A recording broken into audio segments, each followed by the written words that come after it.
This is News Desk with me, Bernice Abubeidulansa. Our headlines this hour: police arrest 3 persons in connection with violent attacks at Mempeasem and Lukula communities in the Savannah region. And she cried because her school lacked furniture. Well, her tears didn't go to waste. Government has sent furniture to her school. And World Bank hints at plans to cut funding for government social intervention programs like free SHS if it fails to implement proposed reforms. We've got details of these and more here on News Desk. Please stay with us.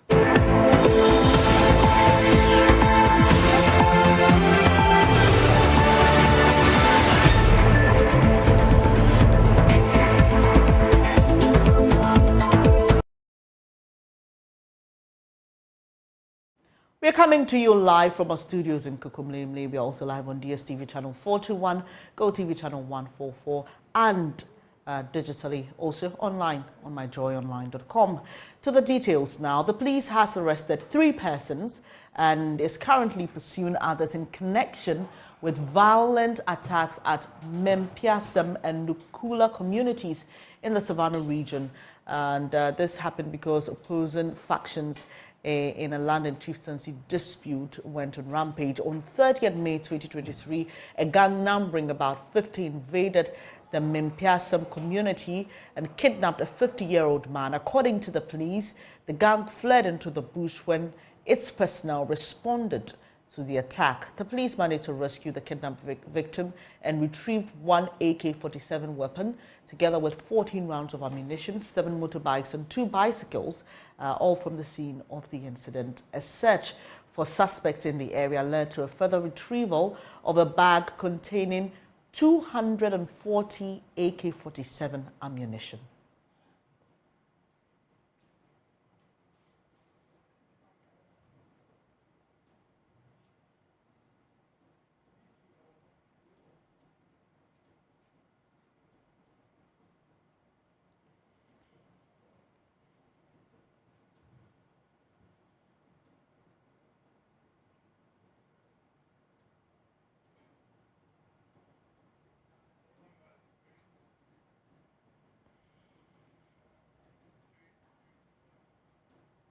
The DCE for the area, Adam Eliasu, who's been sharing details on what triggered the latest clashes, says many residents have left the community over safety concerns.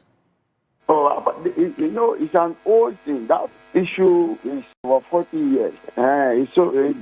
Almost every year it will resurface, and then the security will go in. Just 3 months ago or so, it came up strongly, and then both police and military were there for about 2 weeks. Then the place was calm. They left. Only last Friday or this Saturday that it started. The Romans started. Then we sent the police there. We didn't see anything, but the police were there.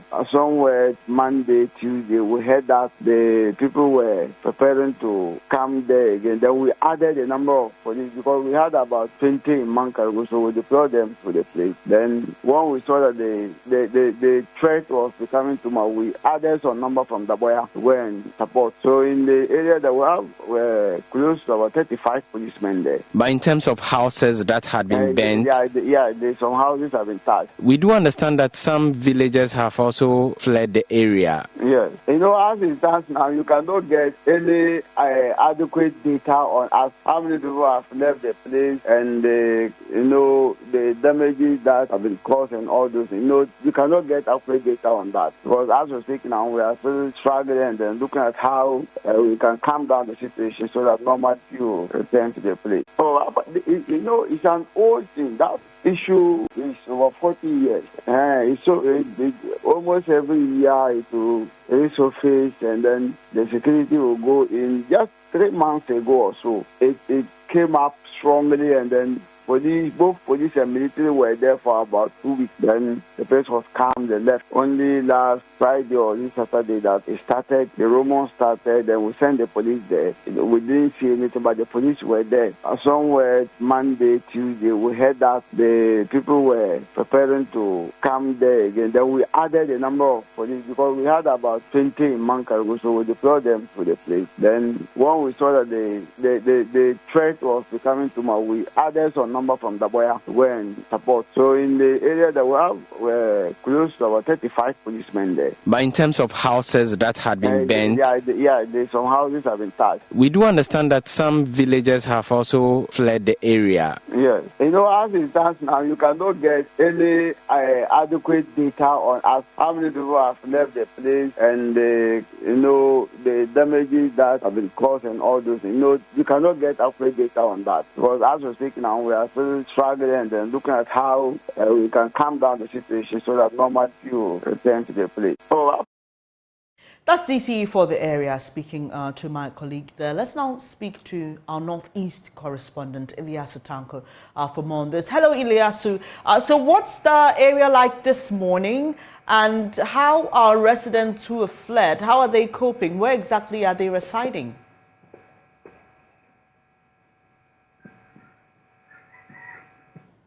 Hello, Ilyasu. Hello, Ben. Can you hear me? Yes, I can. Yes, so I'm saying the community still remains a ghost town, so to speak. The residents, there are no signs of residents coming back. Only security forces patrolling the community. It's been a very quiet community. There's no any activity currently ongoing in this particular farming communities. And so I can tell you that only security forces are currently in this particular community.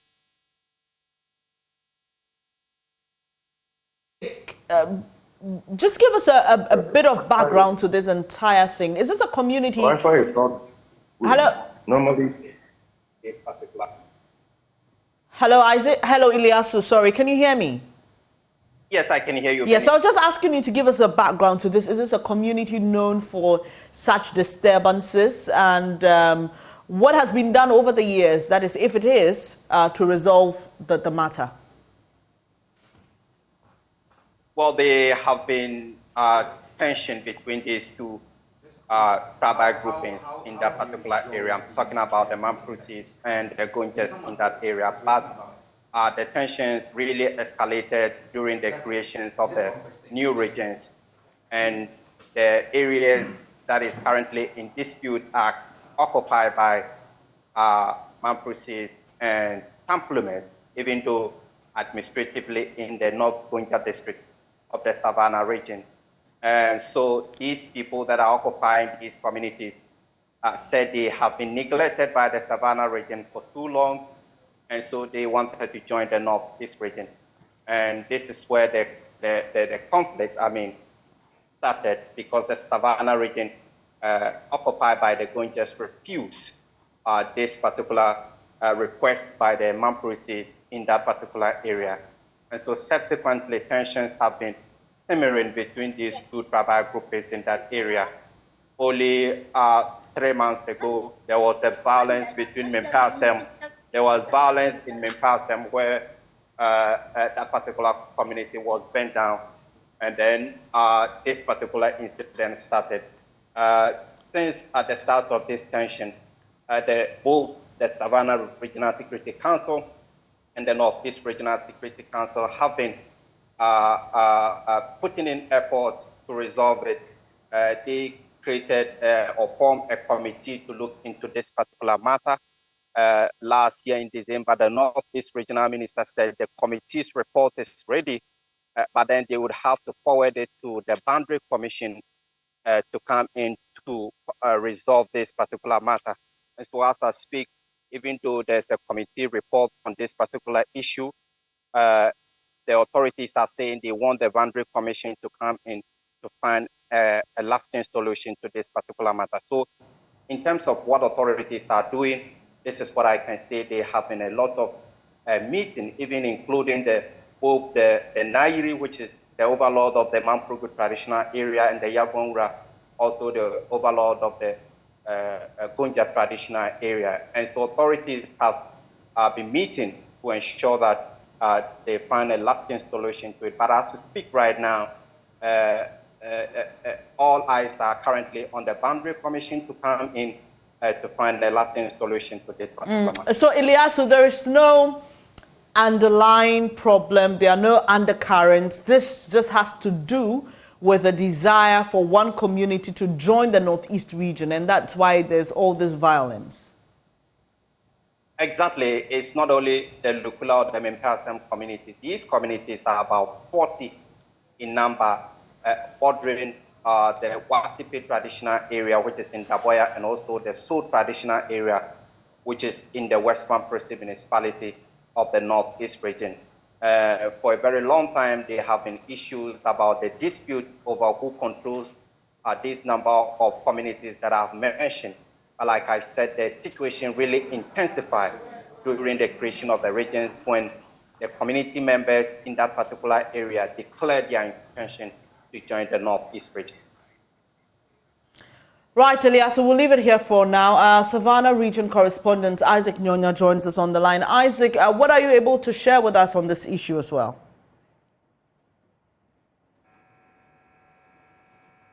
Hello, Isaac.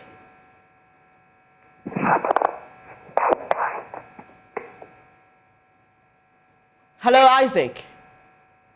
Well, we seem to have a challenge with Isaac's line there, but Isaac is our Savannah region correspondent, and if you listen to Ilyasu from his initial response, this is an issue of boundaries and communities wanting to leave the Savannah region to join the Northeast region, and so we just wanted to hear what Isaac had to say about that. But Dr. Victor Doki is with us. He's a lecturer at the Kofi Annan International Peacekeeping Training Center. Good to have you here, and good morning to you, Doc.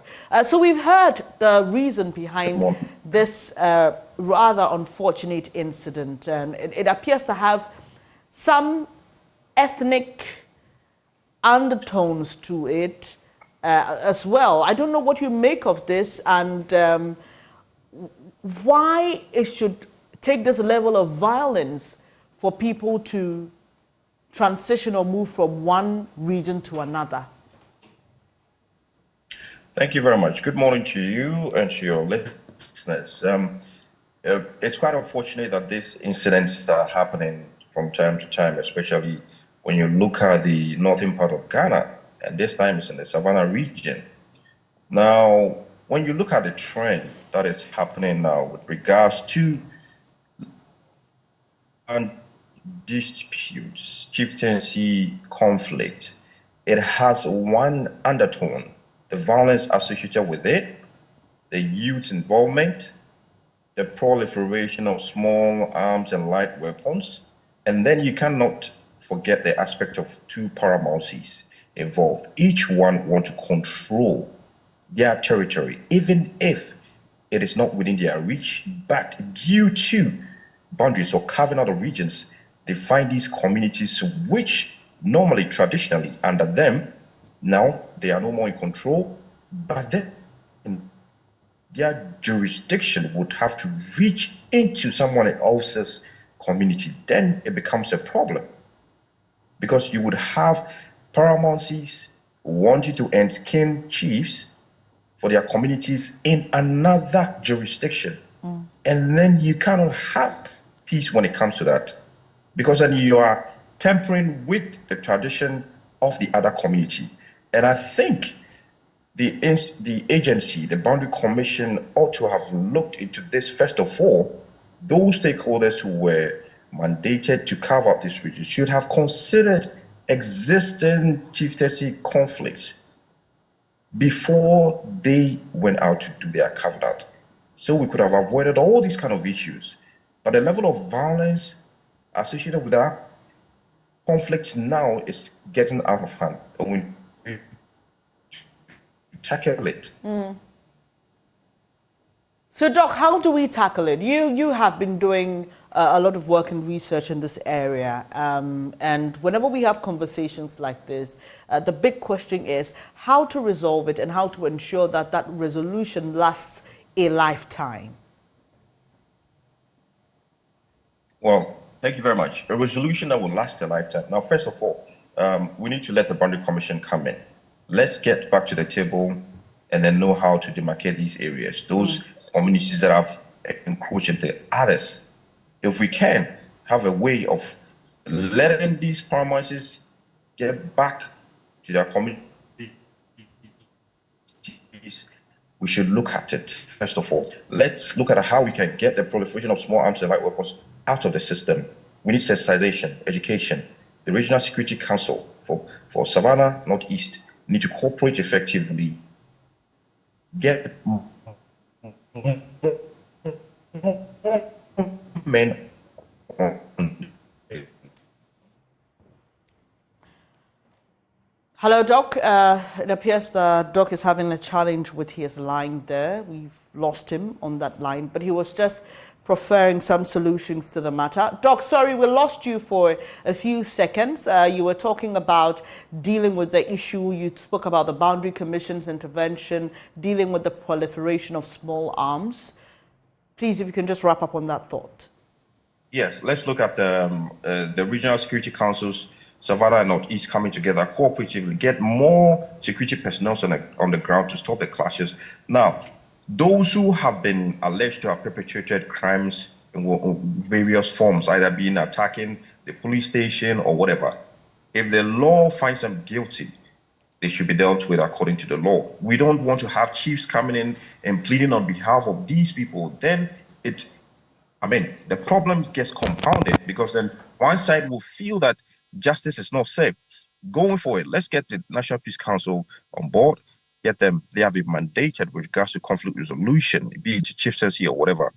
Capacity building for these state institutions is very essential.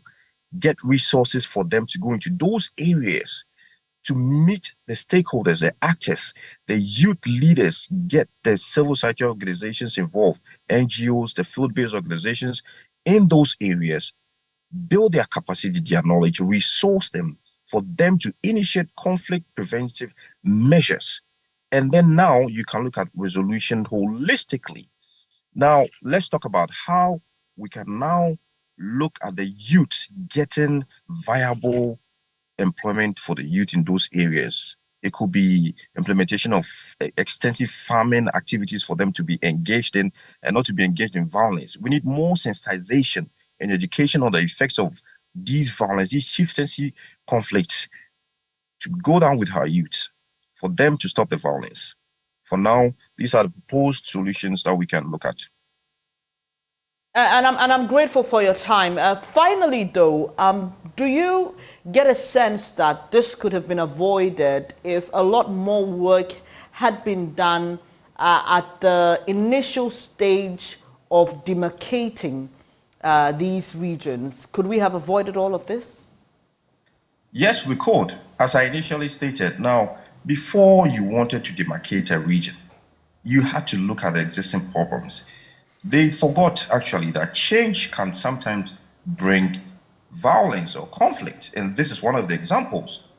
Who are those who neglected the fact that this conflict has been existing for over decades, and how should we have gone about it? They neglected that aspect. Now, this offers an opportunity for them to come back to the drawing board on the way forward, get the necessary stakeholders involved, and then you can now look at how you can bring these communities back under their rightful jurisdiction. However, now when the situation is currently ongoing, I've read reports that minister stating categorically they had meetings with them and warned them through the national security, whatever. Now, what were some of the early warning signs they picked up? What was the intelligence about? You just warned the youth, you warned the factions, and then what else happened? Did you neglect the fact that you had to be on watch 24/7 to avoid these clashes? We need to have an extensive system, early warning system, and then monitoring these youths so they do not engage in violence against. Now, the youth, the women and children, the aged, the vulnerable are the ones who are being affected most. And how do we get humanitarian assistance to these people? It's another question. Right, Doc, I appreciate your time here. Dr. Victor Doki is lecturer at the Kofi Annan International Peacekeeping Training Center, and he's been doing a lot of work looking into conflicts in that part of the country. We've been able to get Isaac Nyonya again. He's a man in the Savannah region. Isaac, we understand that there have been some more arrests. Please share details with us. Yes, Bennett. This morning, increased visibility of the police in Daboya, the capital of the district, has led to the arrest of about 80 young men. They were surrounded this morning by the police from their hideout. And as we speak, they are at the Daboya police station, and they are being screened to see those who actually committed the crime yesterday, where the regional police commander windscreen was smashed, in the sense that they were suspecting that he was harboring or keeping some Mapusis in his vehicle, try to take them out from the trouble area. My source within the police setup also told me that one other person, young man, who had a conversation with the security, also got badly injured, and he's currently being treated at the Daboya health clinic there. If you get Daboya town at the place more like a cemetery, there's not any kind of movement whatsoever. All shops are closed, lorry stations, you will see the drivers. You can only see one or two female protesters who have opened their shops, but everybody is away, and the able young men have deserted the town. Women and children are indoors. Schools that were opening have all closed down, and nobody is out. Only the police that are patrolling the area. Isaac, did you say 18 or 80? 80. 80 people have been picked up by the police. Where were they? Where were they? Were they a group of people, or they were rounded up from different places? They were in a smaller group in town. Okay. And the police happened to do a good job last night, knowing where to get these reports. So based on that, this morning, a bus full of police officers and a 10 pickups from the police domain arrived this dawn, and then went on swoop and picked all of them.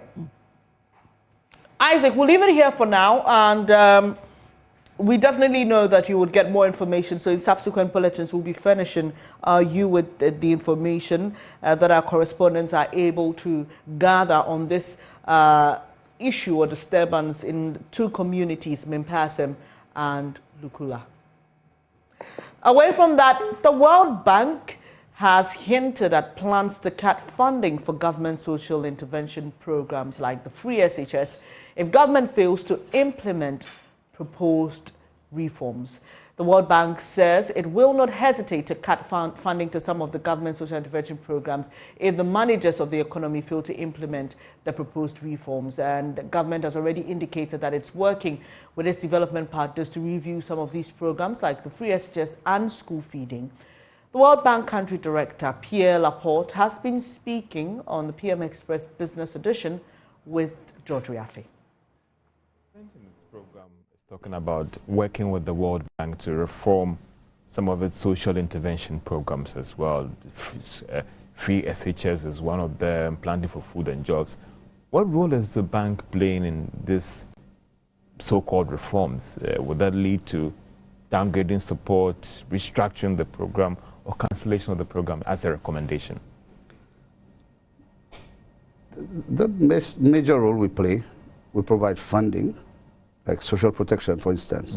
It's one thing to give money, but you have to make sure that the money is spent correctly. For instance, I'll give an example. We've been talking very, very directly with both the Finance Ministry now and the Ministry of Local Government on the school feeding program.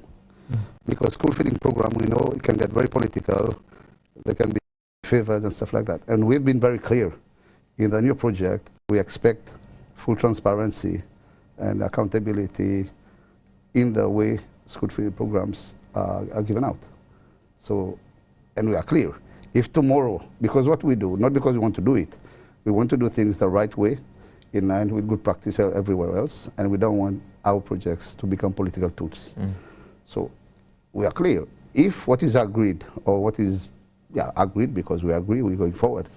If the government refuses to do school feeding in the right way, we will restructure the project and do not support that activity. I'm just giving you an example. Yeah. You mentioned free SHS. Free SHS. Yeah. It's important because countries like Ghana, developing countries, government needs to support. But what we need to do is at the same time work in parallel to review your policies, to review your frameworks. How can we improve access to private sector in the health sector? And there is, IFC in some parts of Africa have invested, So where we come in, we look at your policies, we look at your governance structures, your frameworks, and we tell you this is good, this is not good. We propose changes to you. But if government doesn't want to accept it, we cannot force. Okay, sometimes either we put the money somewhere else, or we restructure projects and put it in areas where we feel it can better reach the beneficiaries. Yeah. And so with respect to this engagement that is going on, you made some proposal. You talked about the new the school feeding thing. Yeah. It means that there have been some proposals put forward on what government should do about these social intervention programs. Yeah. If government fails to deliver on those actions, the funding will be cut. Yes, we'll put elsewhere. We don't take funding and go back to Washington with it. What we do is it's happened very rarely, but it's happened where we take the money and put it somewhere else because your allocation, your basic IDA allocation, is for the country. And whilst we can, at the end of the cycle, if it's not used, we have to put it back in the pool and distribute to countries.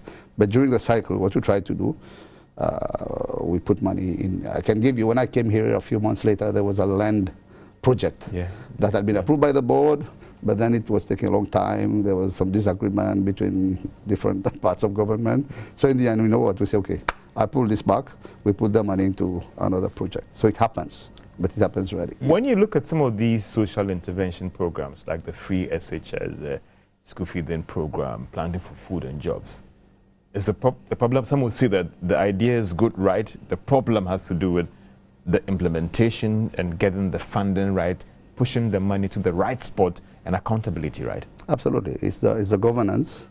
How do you do it? The structures that are there.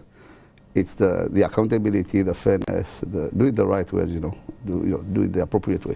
And if it's, because you can have good intentions, but if along the path somewhere there are other things that come in and distorts the whole process, then your intentions will not benefit the poor, the beneficiaries, because the chain is broken by either, like you say, poor governance, poor delivery, corruption, or whatever kind of things.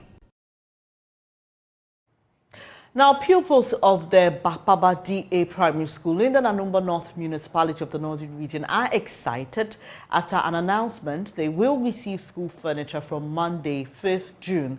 Government sent furniture to the Nanumba North District after Joy News highlighted challenges in the school. One of the pupils there, Gifty Odanjo, who wept because she needed furniture, is now excited. We'll bring you the story shortly, but let's go back to that sad memory. Odanjo Gifty is a primary 5 pupil. To get access to a desk, she comes to school very early in the morning. The furniture situation here is based on a first-come, first-served basis. But she is not happy losing hours of sleep because of furniture. Gifty found a way to avoid lying on the floor to write. But she's not happy that her colleagues lie on their bellies to write. Government blood of Ganangakite. The gun can enter it. Debayadan school Kakatange. Ali lack of one young Kanga, Ipum Bimena, never couldn't do the Ruchinawa. Bokakamu Kakatange. Uniform back by uniform, but the gun can enter it. At this point, tears cloud her eyes, and shortly after, all emotions she had bottled up finally let loose. Ali Mabakasalakana, marked by uniform, my uniform Bakanga. Unkataka, what I do to Kokamo coats on in Ali to like me cook, what I batter. She had endured enough of the humiliation. Her teacher, Janet Tijotap, who served as my translator, could not believe that the children are so affected by the furniture situation. She also shed tears. During the rainy season, whenever it rains, it links from the up there So they have to run into a small room over there. So she coming to school to see her colleagues lying down. When she look at it, she feels sad. So and that was what made her cry. I feel bad. These tears are because of the pain of inequalities they had suffered for years. For years, teachers have not explored how children feel about sitting, lying and squatting on the bare, dirty floor to study. So that was the story we brought you a few weeks back. Now we went back to Bakbaba DA Primary School to meet Gifty. She is so excited because they will now get furniture. Patina Bugri has more. It's a sunny day in the Bakbaba community in the Nanumba North Municipality of the Northern Region. We are visiting the Bakbaba DA Primary School today to interact with Gifty. Gifty's teacher, Madam Andarat Mohammed, is having her last lesson. The class is concentrating while she teaches. Outside Gifty's classroom is the municipal chief executive for Nanumba North District. He had come to meet with school authorities. This is Gifty's mood today. When she was informed, she will soon have a table and a chair to sit and study. She could not control her joy. Change has come. They are moving from sitting on the bare floor to sitting on a table and chair. She tells Joy News it's a new dawn, motivated to study. I am excited the MC has come to inform us to be giving us new chairs. When I was speaking, I got emotional because of the way we sit on the ground, and sometimes we go home when the rains come. Now we have furniture. I will study hard. I want to become someone responsible in future, so I'll be a doctor or a teacher. It is not only Gifty who is excited they are getting furniture. Her teacher Mohammed Andaratu says it will help make it easy to control her class. But she also has an appeal to make to the Ghana Education Service and the general public. Now, they will be concentrating whenever I'm in class or whenever I'm teaching. Because of lack of furniture, sometimes when you are teaching, some of the students, they will be playing, and some of them, they will be lying down. Others will be fighting. So now that there are furniture to sit, they will be sitting, concentrate, no playing, no fighting.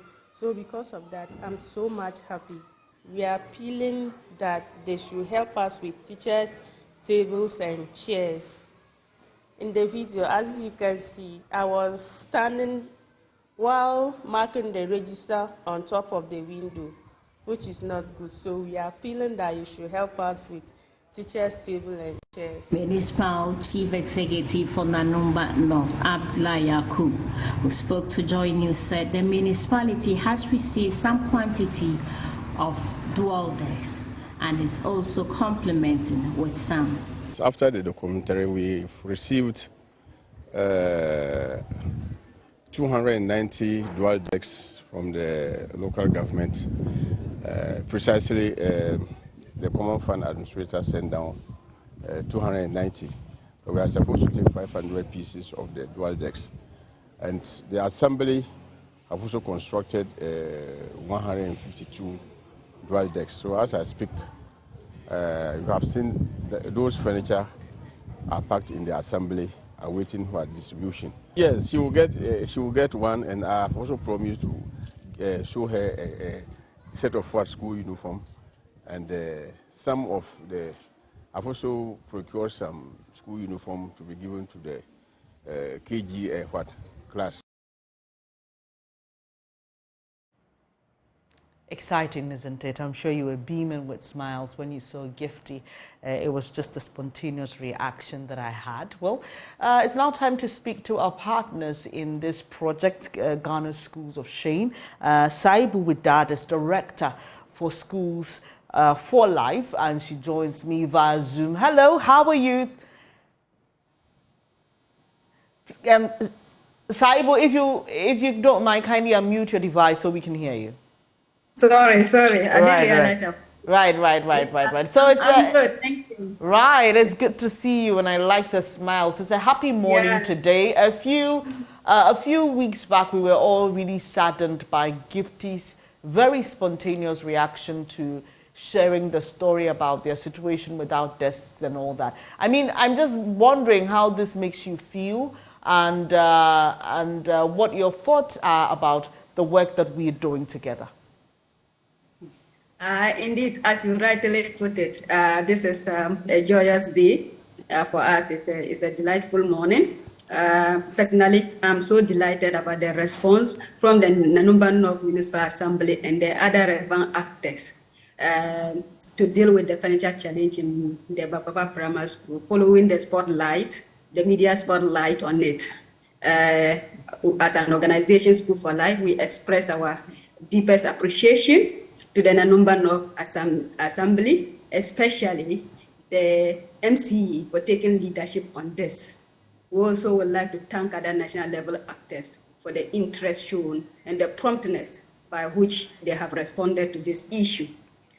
For School for Life, this is what we stand for, and this is what we work for, to see government and relevant actors actually responding to the critical needs of the people, especially needs that actually concerns children's education.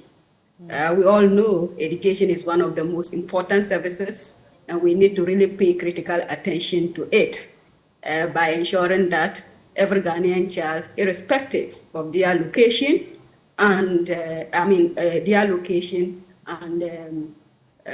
origin, should have access to relevant services and facilities required to acquire quality education. So for us, we are really delightful that the Municipal Assembly is really taking some actions on it. But having said this, I would like to note that the Bapapa Primary School situation is not just an isolated case. Right. There are so many other primary schools up north in rural communities that are in similar conditions, if not worse.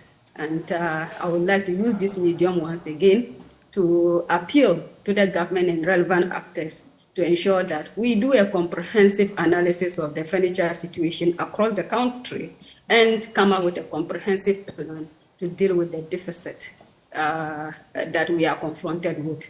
Yes, our partnership together with the multimedia, I think that it's been great because it is really achieving results.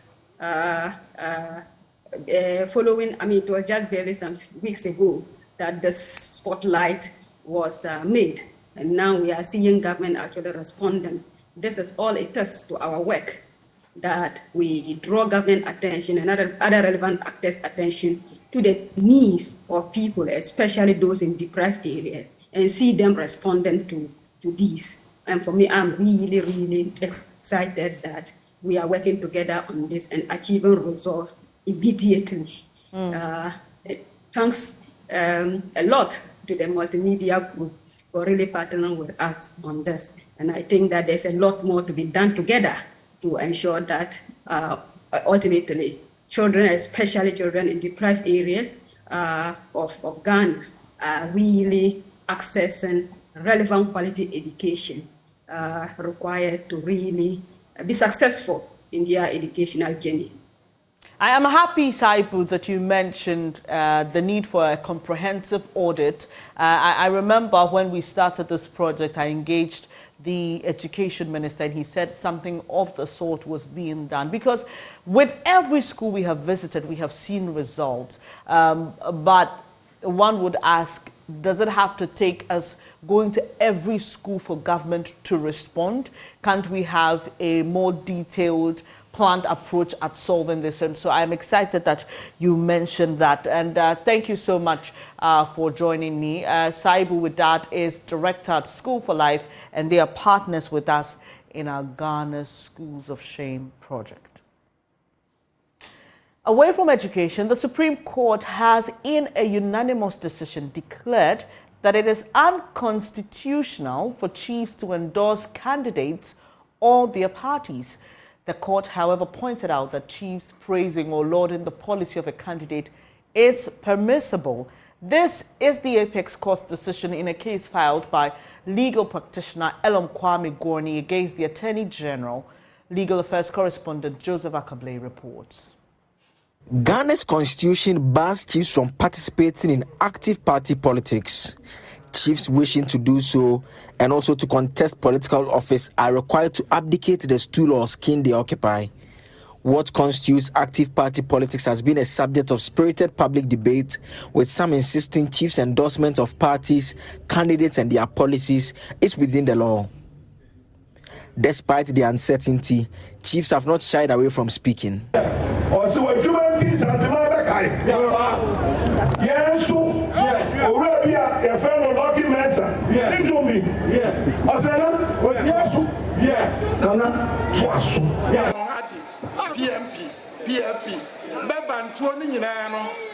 The work you are doing here, I didn't see Kwame Nkrumah, but from 1979 to date, no one can say he has worked more than 79 to date.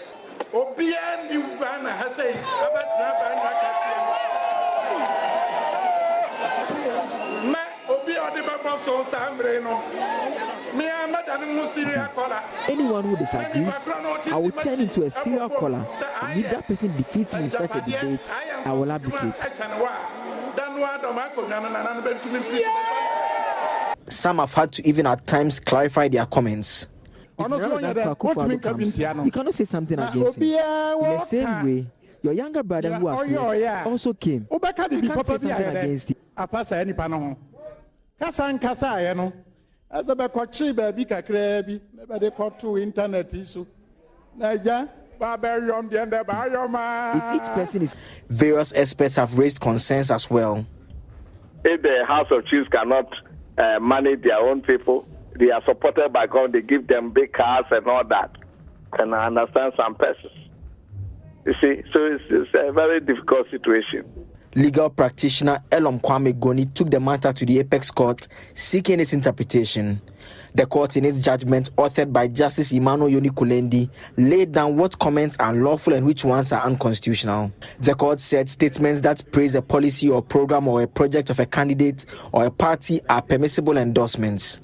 On the other hand, those other statements where a chief is heard endorsing the person of the candidate or his party or urging voters to vote for them are the kind of, quote, taking sides, end quote, in a partisan political contest that the Constitution disapproves of. The court noted that chiefs are not barred from expressing their opinions about matters that are subject to public debate and discussion. This, he added, strikes the right balance between the rights of chiefs and reasonable expectations associated with their role and the public interest concerns that animated the said constitutional provisions.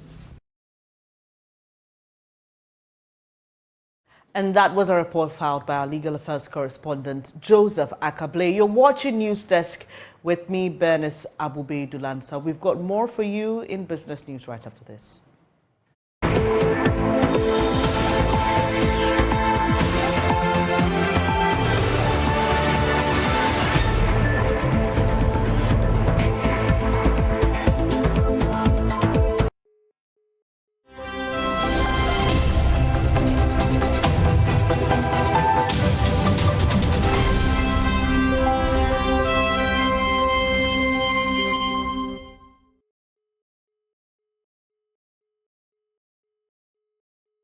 Hi, good morning. Welcome to Business. My name is Darryl Kwao. Organized labor has hinted at a second round of industrial action on June 26 to drum home its demand for the reinstatement of 3 workers of Sunon Asogli who were sacked over their decision to join the Ghana Mine Workers Union. Now, according to Secretary General of the Trades Union Congress, Dr. Yao, his outfit has resolved to petition the International Labour Organization at this year's conference to be held this month. There's more in the following report.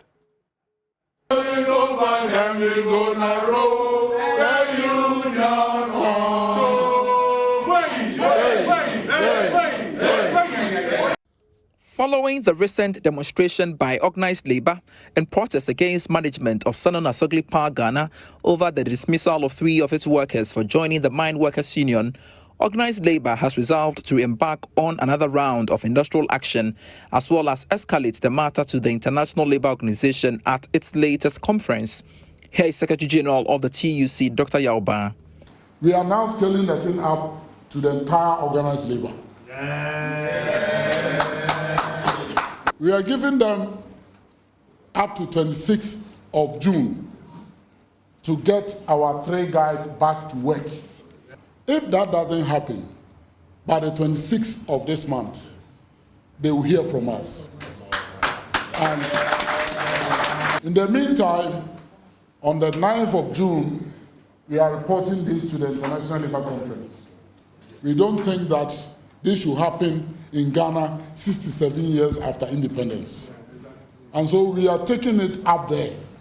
And we are hoping that all that will help them to think and think well before the 26th of June. President of the National Association of Graduate Teachers, NAGRAT, Angel Kabonu, urged the Minister of Employment to act before the set date for the demonstration. We, the public sector workers, will act actively in this endeavor from the 26th, because once it starts at the private sector, only God knows where it will end. And we will have to stop it at this time. I will advise the Minister of Employment and Labour Relations to take this matter seriously, and that before the 26th of June, they take action to solve this problem. Other than that, we will all advise ourselves. Executive Secretary of CLOSAG, Dr. Isaac Bampoado, appealed to the paramount chief of the Asogli State, Togbe Afede the 16th, to act swiftly to avert the industrial action. When we hear Asogli, we know it is Togbe Afede. And Togbe Afede is a chief. Yes. He has sworn an oath to protect his people. And if you look at the location of Asogli power plant, it is near to his jurisdiction. And I'm sure more than 50% of his constituents are working at Asogli. So we are appealing to him. Is to make sure that this impasse comes to our end before 26th of June. Or else, For his part, Assistant General Secretary of the Ghana Medical Association, Dr. Richard Salome, warned employers to desist from infringing on the rights of workers. All workers have the right to unionize. And once it's enshrined in our constitution, it must be guaranteed. I particularly want to call on the government, the Minister of Employment and Labour Relations especially, that they must take this and enforce the laws and encourage the company to do what they have to do. The University of Ghana UTAC Secretary, Professor Ransford Jampo, says it is not an offense for workers to join labor unions. I think I've read this document and I kept wondering whether this is an organization that is being headed by Togbe Afede. He's a gentleman. I have a lot of respect for him. And so I'll join my colleagues to plead that, reading this and seeing these things happening in an organization that he heads, I think it's not good. I have a lot of respect for him. And we don't have to get to the point of all labor unions striking to compel him to do the needful. But we have the muscle to flex. Yes. And like I said, I have a lot of respect for him. We can compel him. We would act, and the government, the president, the state would have no option than also to unleash the forces that they have on him to compel him. And that's business. Thanks for watching. The news continues after this break.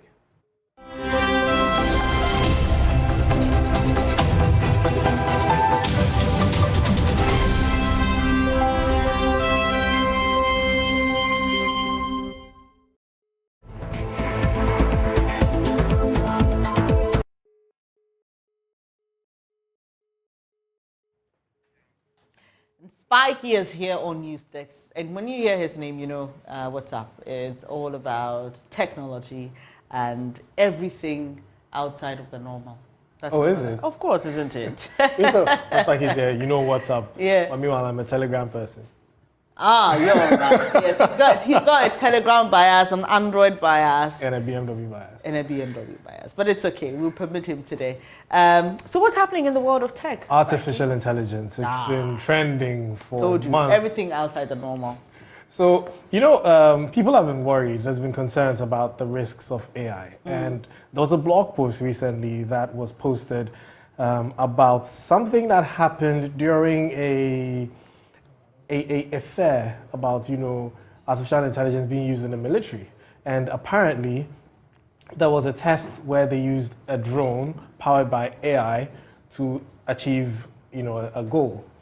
And the blog post stated that the AI, it was a simulation actually, it wasn't in reality, it was a simulation. The AI drone, in quotes, killed its operator in order to achieve its goal or its objective.